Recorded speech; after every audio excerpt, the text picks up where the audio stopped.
Hello, everyone, and welcome to Philosophy15. I'm Robert Talisse, and this is my colleague, Scott Aikin. We are the authors together of the book Why We Argue and How We Should, A Guide to Political Disagreement.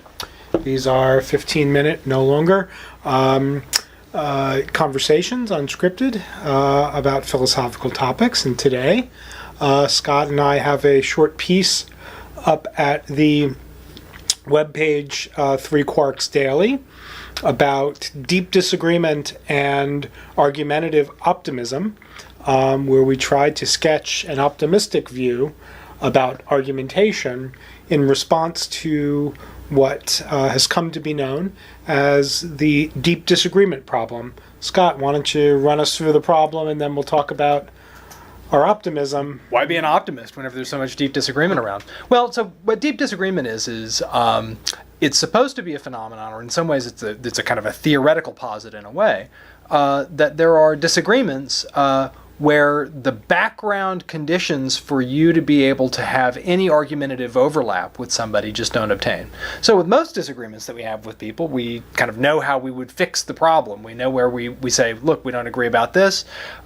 Let's go to the right source, or let's just go see, or maybe we can reason together for a little bit and then fix it, or we see that we've got different values and we just say, okay, well, I see how you want that and you want that. Maybe we could just go separate ways. There are lots of places where disagreements are resolvable and just a little bit of reasoning can fix those. Call those normal cases. Deep disagreement cases are effectively instances of the regress problem in some way, right? Or a problem with the criterion. Yeah. Right, where it looks like you say, okay, well, look, we can resolve this if we agree about this, and they say, well, I don't, right? And then you just go to the next one and say, okay, well, if you don't like that, then how about these other things? And so you don't agree on certain values, you don't agree on a variety of facts, you don't agree as to what kinds of sources give you might say, justification for the beliefs. And so as a consequence, it doesn't look like there are any means by which you would be able to sort of have that argumentative background for arguments to even make sense, right? So again, and this is all on the assumption that for an argument to be good between two people, it needs to be something that your interlocutor can recognize as a good reason. And if you've got so much cognitive distance between the two camps, that there's really pretty much nothing that you can say that you think counts in your favor that they'll recognize as a good reason, then you might say, in a kind of a place where there's just no connection between the gears, the argument can actually happen. Those are called deep disagreement cases. And I'd say one of the problems is, okay, well, in cases where we think that we might have deep disagreement cases, what are we supposed to do? Should we keep arguing? Should we use other means? Very famously, Robert Fogelin, in an essay titled "The Logic of Deep Disagreement," said, yeah, we should. Once you're in the position where you recognize that the disagreement is deep, you should use other means, and that means non-rational persuasion, maybe rhetoric, maybe you might say just showing out that you got more money or something like that. He's not clear about what the non-rational persuasion is, but he doesn't think that rational persuasion works in those cases because rational persuasion is always indexed to a set of other beliefs that you've got in the background that sort of has to hold those in place for you to make the inferences. Call that the pessimistic view, that reason just doesn't work in those cases. There's no rational way for you to go move forward.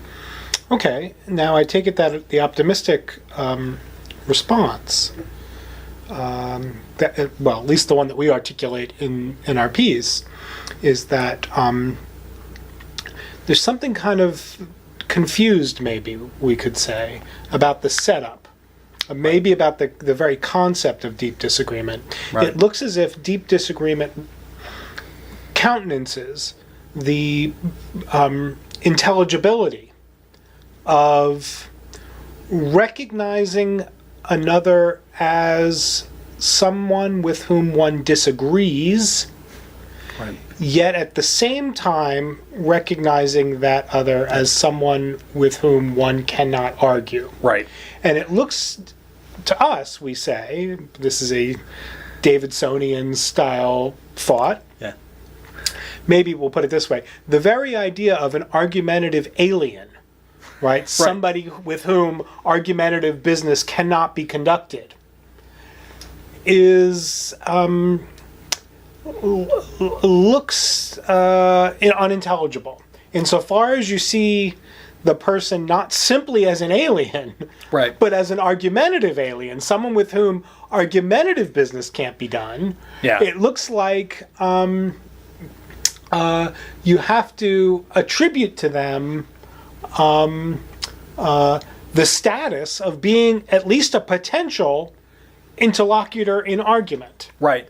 But once you see somebody as at least a potential interlocutor, you have to see whatever divides you argumentatively as not deep in the Vogelin sense. Right. So, right, you almost want to say, like, if it were deep in the Vogelin sense, you wouldn't even see it as arguing, right? Or you wouldn't even see it as disagreement, maybe. That's right. You might say that there's a kind of procedural semantic background that has to be in place for you to even think that you've got enough traction, not just to argue about it, but to even think of it as a disagreement, right? And you'd say, like, in these sorts of cases, I think that we're more likely equivocating. Or trading noises. Trading noises, right. Yeah. Equivocating at best, trading noises at worst, right. And so, right, so it's more a clash than a disagreement, right? That's right. So you might say there's a kind of dilemma with this Davidsonian thought, which is the more you recognize it as a disagreement, the less likely you're going to be able to see it sufficiently as deep. And the more you see it as deep, the less you're going to be able to make sense of it as a disagreement. Now, in this regard, that's a case for optimism and just saying deep disagreement is a kind of theoretical posit that posits a nothing. Right? That's the case for optimism, is that we would never be able to recognize a deep disagreement. Why? Well, because of this kind of semantic and procedural requirements in the background. Let me try another sort of anti-Vogelin thought, maybe. For those who countenance deep disagreements, on what basis do they see deep disagreements as problematic? Right? What's the problem? Yeah. So, yeah, exactly. In some ways, it's a problem. Here. Like, what's the problem? Is it that we should be able to have not... It's a problem just for the methods that you've got, right? So you might say one version of argumentative optimism is that argument can solve all the problems, right? And so the Vogelin thought is that, yeah, I found a counterexample, and it's again a kind of a limit case counterexample, but it's a counterexample to argumentative optimism, namely that reason limbered up sufficiently for the sort of the informal logic or critical thinking crew to be on board with it is enough for us to be able to recognize most arguments as resolvable. And once we subject it to the right kinds of rules, we'll be able to get to the bottom of it. And his thought is that's not possible given the fact of deep disagreements.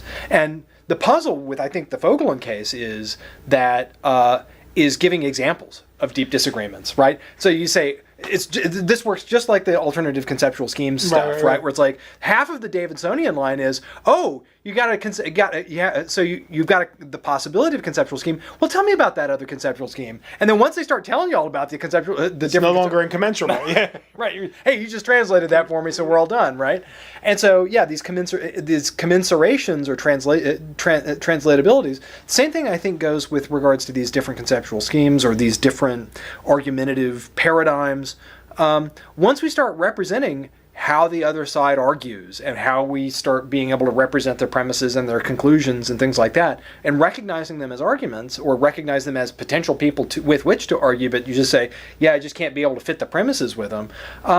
It looks like the more that you fill that stuff in, it looks like we're able to figure out where the disagreement is and what the disagreement's about and what sorts of things would be able to resolve it. So some of Vogelin's cases are, for example, like the abortion case, or I think that one of his other examples is whether or not there is reverse discrimination with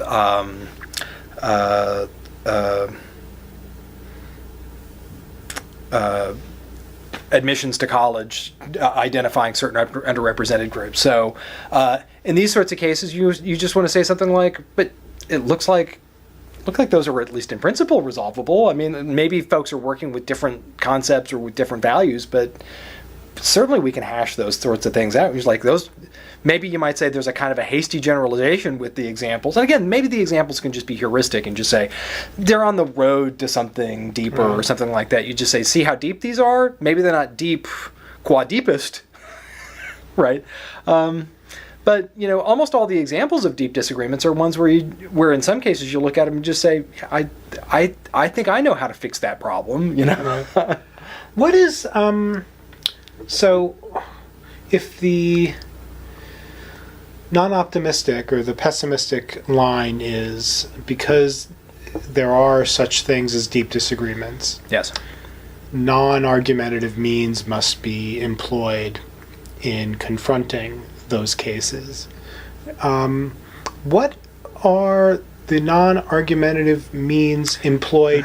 What are they supposed to do? Are the so is the suggestion from the pessimist that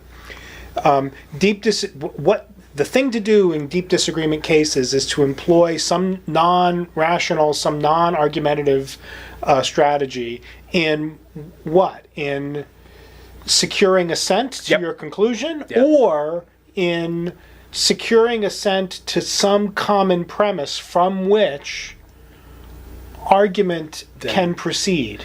So there are a handful, right? So there are a handful of those seem to me to be quite different. Those are quite different. Yeah. I agree. So I think now again, Vogelin kind of departs the scene at the end of and he hasn't written much about that on the other side of it. But a lot of other folks have said, on the one hand, there are, you might say, the rhetorical techniques can be used to elicit assent on the target problem, right? On the target disagreement. On the conclusion. On the conclusion of the thing that we're talking about.